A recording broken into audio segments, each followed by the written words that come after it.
और अब खबर भोपाल से है, जहां पुलिस आरक्षक भर्ती परीक्षा को क्लीन चिट मिल गई है। मैप आईटी ने गृह विभाग को जांच रिपोर्ट सौंप दी और पास करने के बाद अयोग्य बताने वाली शिकायत को झूठी करार दिया है। इस रिपोर्ट में कहा गया है कि योग्य और अयोग्य के आधार पर परीक्षा परिणाम जारी हुआ है। रिपोर्ट के बाद जल्द ही फिजिकल टेस्ट की प्रक्रिया शुरू की जा सकती है। पहले चरण में बताए नहीं गए थे मेरिट लिस्ट के अंक कितने थे, वो ये बताए नहीं गए थे और अंक बताने से फिजिकल टेस्ट प्रभावित होने की संभावना रहती है और इसी के चलते अंक जग जाहिर नहीं किए गए थे। 2016 और 2017 की परीक्षा में भी कट ऑफ मार्क्स घोषित नहीं हुए थे। रिक्त पदों के मुकाबले 5 गुना अभ्यर्थियों का रिजल्ट घोषित हुआ है। पहले चरण में 30,000 अभ्यर्थी पात्र घोषित हुए हैं। तो ये रिपोर्ट अब मैप आईडी ने गृह विभाग को सौंप दी है। आपको बता दें कि ये पूरा मामला पुलिस आरक्षक भर्ती का है, जिसके रिजल्ट में घोटाले की बात कही गई थी, गड़बड़ी की बात कही गई थी। तो ज्यादा जानकारी के साथ जी मीडिया संवाददाता आकाश हमारे साथ जुड़ गए हैं। आकाश, बड़ी बात है ये, क्योंकि जिस तरीके से गंभीर आरोप अभ्यर्थियों की तरफ से लगाए जा रहे थे, रिजल्ट की कॉपी में दिखाई जा रही थी कि किस तरीके से पास और शाम तक अयोग्य बता दिया गया है। इसके बाद अब मैप आईटी की जो रिपोर्ट आई है उसमें क्लीन चिट मिल गई है पूरी तरीके से। देखिए, मध्य प्रदेश पुलिस आरक्षक भर्ती परीक्षा 2020 का यह पूरा मामला है, जो परीक्षा 2022 में आयोजित हुई थी। परीक्षा के बाद छात्रों ने कई तरह के आरोप रिजल्ट को लेकर लगाए थे, लेकिन गृह मंत्री ने इसे कूट रचित करार दिया था और मैप आईटी को जांच के निर्देश दिए थे कि मैप आईटी की सहायता से जांच किया जाएगी। ये जांच रिपोर्ट अब गृह विभाग को सौंपी जा चुकी है और पूरी तरह से क्लीन चिट मिली है, यानी कि परीक्षाएं निरस्त नहीं होंगी, इसकी पूरी संभावनाएं खत्म हो गई हैं। पीईबी ने स्पष्ट रूप से जो पहले सफाई दी थी, लगभग वही बातें इस रिपोर्ट में हैं जो मैप आईटी की जांच में सामने आई है। देखिए, 6,000 पदों के विरुद्ध 5 गुना अभ्यर्थियों का चयन किया गया था। करीब 30,000 अभ्यर्थियों का चयन हुआ है। कट ऑफ जारी करने की बात लगातार अभ्यर्थियों की ओर से की जा रही थी, लेकिन यह स्पष्ट तौर पर कहा गया है कि 2016 और 17 की जो परीक्षाएं थी उस दौरान भी कट ऑफ नहीं दिया गया था, क्योंकि पहले चरण के परिणाम में कट ऑफ जारी करने पर जो फिजिकल टेस्ट होता है वो प्रभावित हो सकता है। तो अब फिजिकल टेस्ट की संभावनाएं बढ़ गई हैं। जल्दी फिजिकल टेस्ट की तारीखों का ऐलान हो सकता है।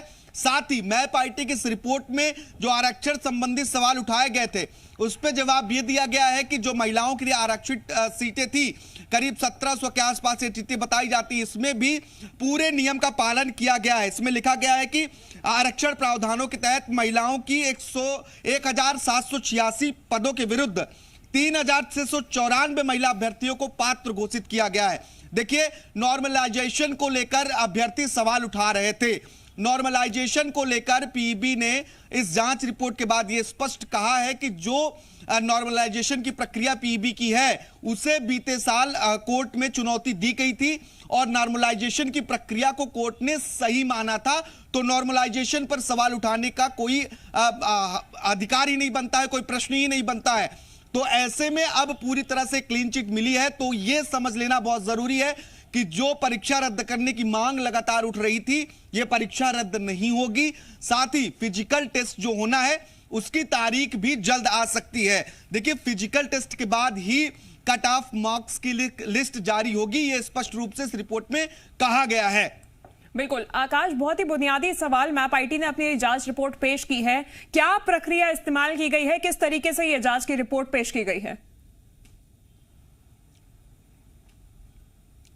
देखिए, जो दावा किया जा रहा था कि रिजल्ट में पहले उन्हें पास दिखाया गया, बाद में फेल दिखाया गया और अभ्यर्थियों ने मांग की थी कि रिजल्ट को सार्वजनिक किया जाए, कट ऑफ मार्क्स घोषित किए जाएं।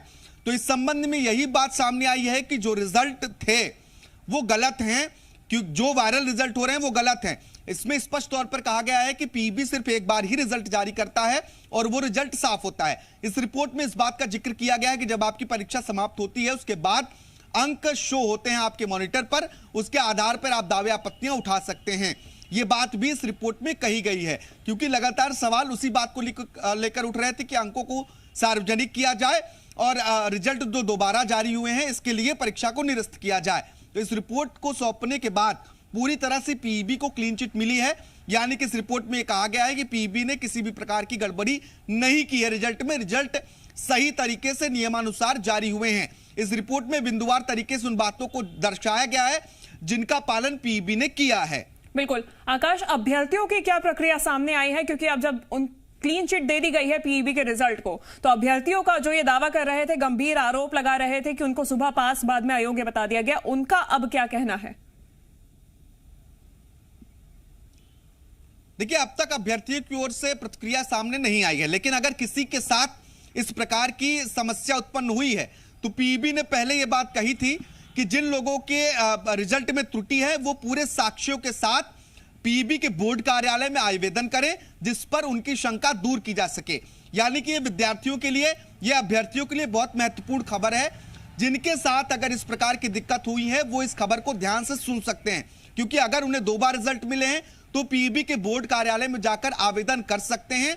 उनकी शंका को पीईबी दूर करेगा, ये पहले स्पष्टीकरण दिया जा चुका है। लेकिन इस बात के पूरे प्रमाण उनके पास होने चाहिए, साक्ष्य उनके पास होने चाहिए। बिल्कुल आकाश, यानी कि पीईबी ने अपने दरवाजे पूरी तरीके से अभ्यर्थियों के मुंह पे बंद नहीं किए हैं। अभी भी अगर वाकई में किसी के साथ ऐसी कोई गड़बड़ी हुई है, ऐसी कोई त्रुटि हुई है उनके रिजल्ट के आने में, तो उस तरीके से वो बोर्ड कार्यालय पहुंच सकते हैं।